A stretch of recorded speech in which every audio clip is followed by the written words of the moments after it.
Ka mjaftu për neve si qytetar që dikush të tallet me neve 53 seanca dhe pas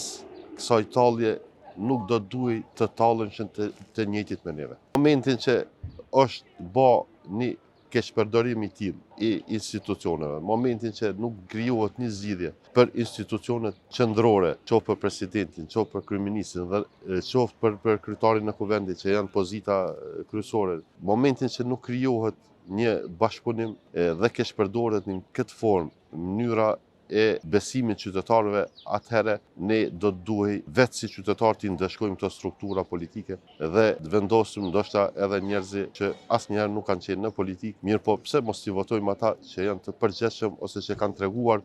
në jetën e tyre përgjegjshmëri në pozita ose çfarëdo që kanë zotruar si përgjegjësi. Do duhej ndeshkuar këto klasa politike dhe shpesh edhe në debate edhe në biseda me qytetarë të thjeshtë, po edhe me profesionistë, kam thënë se këto struktura të stërvjetruara politike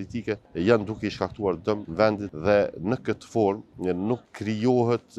perceptimi për njerëz të përgjegjshëm, por për njerëz të papërgjegjshëm, të cilët kanë ego vetëm anën e tyre personale dhe pozitat e tyre, asnjëherë interesat kombëtare ose interesat shtetërore që do duhet të ishin më të larta në krahasim me interesat vetanore. Pse mos më marr aty me zhvillim ekonomik, me problemet e përditshme të qytetarëve, por duhet më marr çdo ditë me pozitat e presidentit, pozitat e kryetarit të kuvendit, ministrave, biseda, të cilat i kushtojnë të ardhmes vendit edhe të ardhmes së qytetarëve.